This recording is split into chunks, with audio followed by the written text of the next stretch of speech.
مدنی channel سنتوں کی لائے گا گھر گھر بہار۔ آپ کے یہاں کہاں مدنی چینل نہیں چل رہا؟ یہ دیکھیں، دعوت اسلامی کا ہر ذمہ دار، ہر مبلغ، دعوت اسلامی کا وابستہ ہر اسلامی بھائی یہ مدنی چینل کا نمائندہ ہے۔ اس کو دیکھنا ہے کہ کہاں مدنی چینل چل رہا ہے نہیں چل رہا۔ آپ کے علاقے میں، آپ کے محلے میں، آپ کے بلڈنگ میں ایک ایک گھر کے اندر مدنی چینل چلے، یہ آپ کی ذمہ داری ہے، کیونکہ اس طرح آپ اس گھر میں نہ صرف دعوت اسلامی لا رہے ہیں بلکہ میرے امیل سنت کو بھی اس گھر میں لا رہے ہیں۔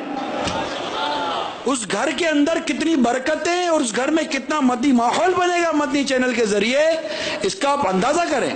تو آپ جتنے بھی اس کو دنیا بھر میں دیکھ اور سن رہے ہیں یا آئندہ دیکھیں گے سنیں گے، ہر دعوت اسلامی والا خود کو مدنی چینل کا نمائندہ سمجھے کہ میں نے مدنی چینل شروع کروانا ہے، میں نے مدنی چینل دکھانا ہے، میں نے مدنی چینل دیکھنا ہے۔ عاشقان صحابہ اور اہل بیت مدنی مذاکرے میں جو کچھ ہوتا ہے یا دیگر محرم اور حرام کے جو ہمارے سلسلے ہوں گے، یہ دیکھیں گے، ان کی آنکھیں ٹھنڈی ہوں گی انشاءاللہ عز و جل۔ مدنی چینل سنتوں کی لائے گا گھر گھر بہار۔